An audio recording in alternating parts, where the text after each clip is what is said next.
noches, soy Ana María Lomelí. Hoy al filo, María Luisa Albores, secretaria de Medio Ambiente y Recursos Naturales.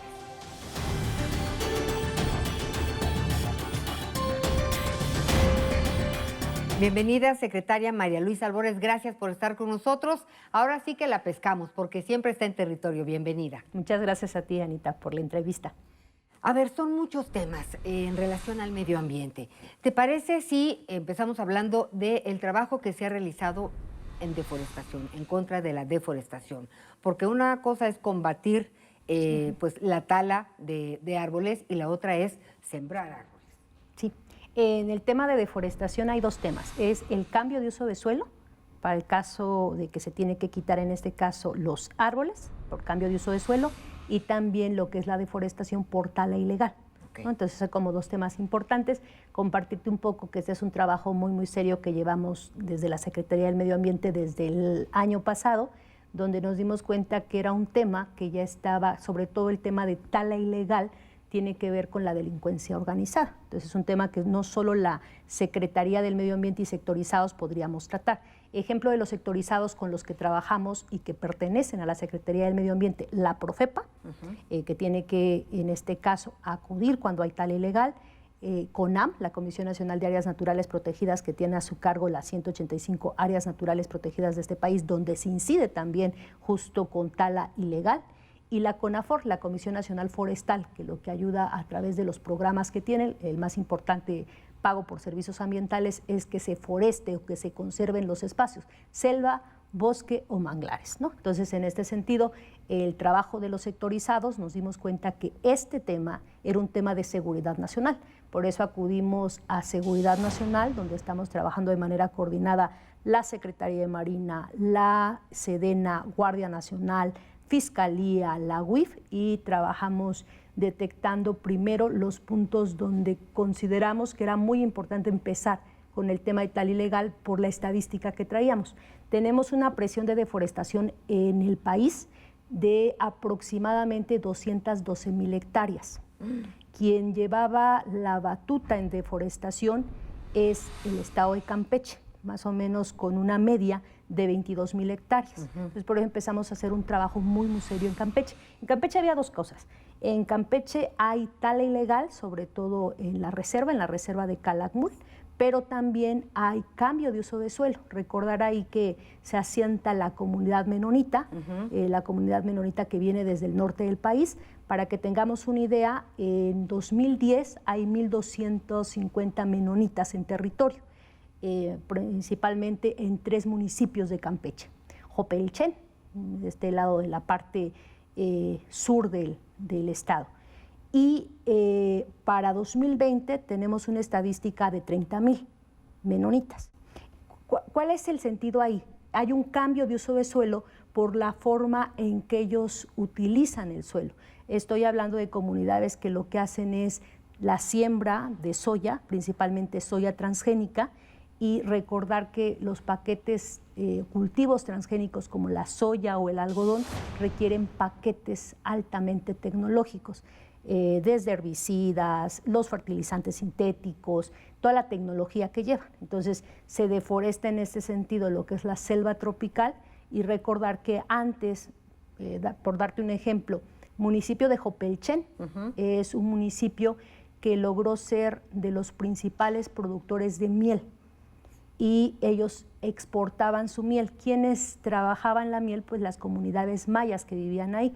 Cuando tienen la incidencia de otro tipo de cultivos como la soya transgénica, pues empiezan a tener problema, porque los primeros afectados cuando hablamos de las avionetas que tienen glifosato, en este caso este herbicida, pues quienes se mueren son los polinizadores, en este caso las abejas. Entonces empezó a haber una disminución de producción por muerte de abejas, pero también encuentran trazas en algunos países importadores de miel, trazas de este agrotóxico, ¿no? Entonces empiezan a tener un problema. Comparto esto porque este es un problema que un contexto que se empieza a dar. Entonces nos damos cuenta que había dos cosas que estaban pasando en Campeche, por eso la presión era muy alta. La primera es cambio de uso de suelo, y también otros cultivos como la palma de aceite, ¿no?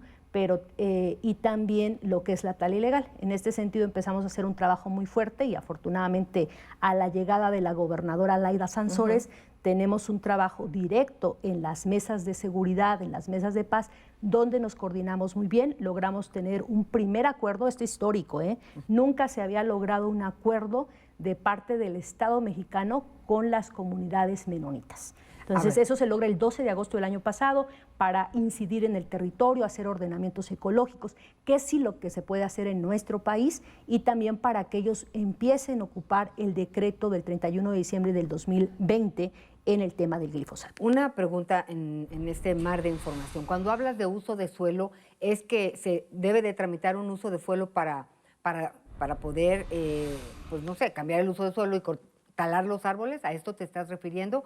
Porque no me queda muy claro cuál es el trabajo en este sentido que realizan.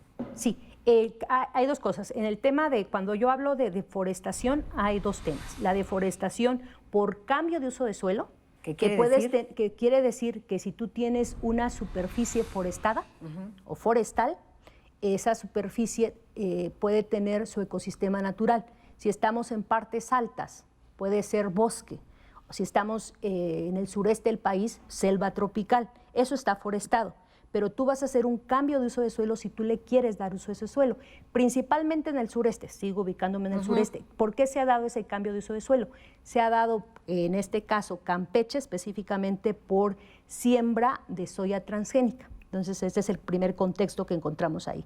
En Chiapas, palma de aceite, que ubicamos en todo el sureste del país por la presión que se ha tenido para hacer ganadería extensiva, principalmente ganado vacuno, ¿no? Cuando hay cambio de suelo, y son pastizales. Se comprometen a pues estos árboles que de un momento sembrarlos en otro lado, hay un proceso de normativo. Sí. Sí, hay un proceso normativo. Hay dos cosas, dos autorizaciones que dentro de la dependencia de la Secretaría de Medio Ambiente y Recursos Naturales se llevan. Las mías, manifiestos de impacto ambiental para hacer un determinado proyecto, y el otro es el estudio técnico justificativo para hacer cambios de uso de suelo. Cuando tú vas a hacer cambios de uso de suelo, tú solicitas ese permiso, ¿no? En este sentido, es importante señalar que se hizo mucho cambio de uso de suelo en superficie forestada para hacer uso en otros sectores económicos, pero no hubo tampoco esas autorizaciones como debieron de ser, ¿no? Entonces, eso nos lleva también a hacer un ordenamiento en lo que ya tenemos y cómo nos encontramos nosotros las cosas. Por eso te señalaba el caso Campeche como algo emblemático, porque tú ves las estadísticas y te suena que dices 22,000 hectáreas es la media anual que está trayendo Campeche. Pero ¿por qué está haciendo? Entonces ya cuando te metes a hacer el diagnóstico, a revisar, a estar en territorio, te das cuenta que el asunto ha sido por cultivos, como el caso de la soya transgénica, por la palma de aceite en algunos espacios y también por tala ilegal, ¿no? Entonces, ya con ese tejido, entonces empezamos a tener una coordinación acá directamente con el Estado de Campeche y empezamos a actuar. Ejemplo, en diciembre vamos a tener la primera instalación de una guardia nacional en el espacio de Calakmul. Fue donada 10 hectáreas por parte de la CONAM, la Comisión Nacional de Áreas Naturales Protegidas, en la reserva, y tendremos gente capacitada de la Guardia Nacional, pero para tala ilegal, ¿no? Entonces se vuelve importante porque estamos protegiendo uno de los principales núcleos de reservas a nivel de selva tropical y que le corresponde a México. Son muchos temas los que queremos tocar, entonces vámonos de deforestación. Una pregunta, ¿y si ha dado resultado esta estrategia de varias instituciones trabajando juntas por el mismo fin? ¿Sí ha dado resultado? Sí, se ha dado resultado. Un ejemplo es recordar que el 2021 Marina recibe lo que son primero las APIs, ahora SIPONAS, que son los puertos. Y a nosotros nos encanta que Marina sea los encargados de los puertos porque ahí hemos decomisado maderas tropicales. Esas maderas tropicales que son ilegales porque no vienen de plantaciones ni con las remisiones ni con los permisos correspondientes. Y pues sí se ha logrado bastante. También comentar, el tema de tala ilegal como también el tráfico de fauna tiene que ver mucho con los países que consumen eso, que compran y que al final de cuentas tienen que tener ellos también Una responsabilidad. Tienen que tener una y responsabilidad, que ese es el tema de la totuaba y la vaquita marina, Sí. que ese es el tema también de todo lo que son maderas preciosas tropicales, porque se van a estos países. De acuerdo. Sin maíz no hay país, ¿cómo vamos?